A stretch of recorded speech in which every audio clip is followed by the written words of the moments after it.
Never ever underestimate the power of Allah. You know, there was a sheikh who mentioned this in Saudi Arabia, and there was a doctor that visited him from Pakistan and told him a story that happened to him.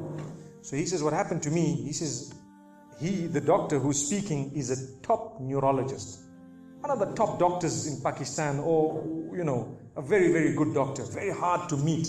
It's said that perhaps you would have to wait months on end before you can get an appointment to see him. So what happened is, he says, I was flying from one city to another, a very busy man, flying quite often within the country and perhaps even outside. And he says, suddenly the clouds built up.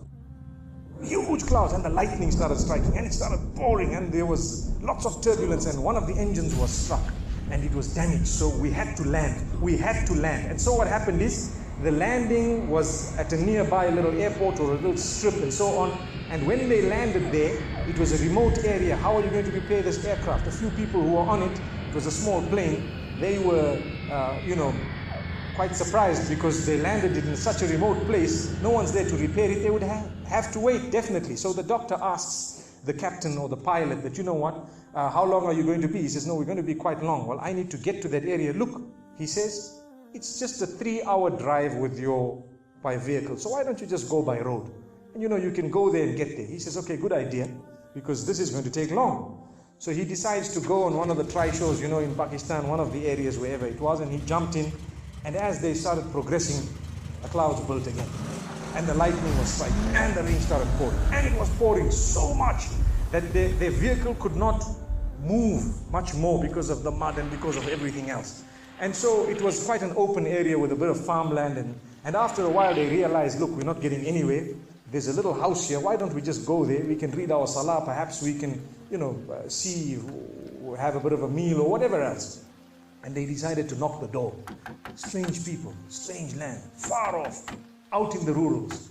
And so he knocks the door, and he's got his little bag and everything, and he walks in. An old lady happened to answer the door after a while, and they spoke to her saying, look, this is what has happened, and we're going from so-and-so to so-and-so, and we just want a place, we want to read salah and so on. And she said, no problem, you can come in. She had a little musalla, a little sajjada, and she had a little baby on the side, or not a baby, but a child.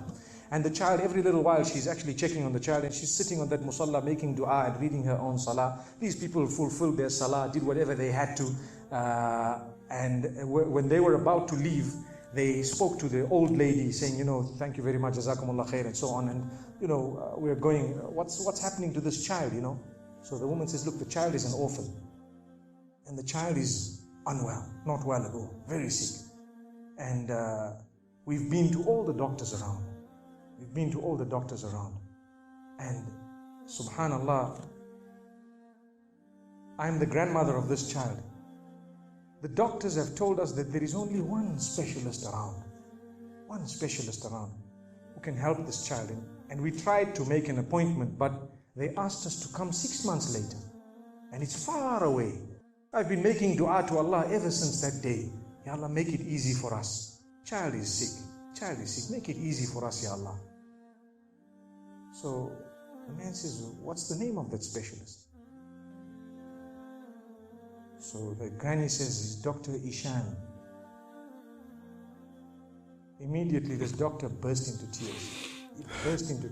Straight away, he burst into tears. Why are you crying?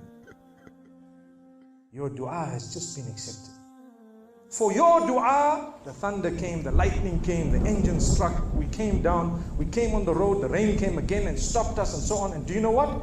The rain only stopped after the question was asked. Now it happened. And now the woman starts crying. Subhanallah. And the doctor himself is telling the story, saying, that was me. It happened to me, he says. And he says, I learned that Allah's armies are beyond limits. Allah uses whatever He wants to get what He wants done. It's over. Where in the wildest of the dreams of this person would they have felt or believed that the top man, whom it is semi-impossible to see without big appointments, would actually be driven all the way to the door, knock the door, come in here, read some salah, and they would have to serve the child here. Amazing. Wallahi, it brings tears to the eyes. But the reason I share it with you, every one of us has needs for Allah subhanahu wa ta'ala. Just keep calling. Just have yaqeen. Have conviction. If it is meant, it will definitely come in your direction. You know, we use the term by hook or crook, but I don't want to use that today. I want to tell you, by the mercy and power of Allah subhanahu wa ta'ala, it will happen. It will come to pass. May Allah subhanahu wa ta'ala bless us. May He open our doors. May He grant us all shifa. And may He make us firm believers that for Him, nothing is impossible.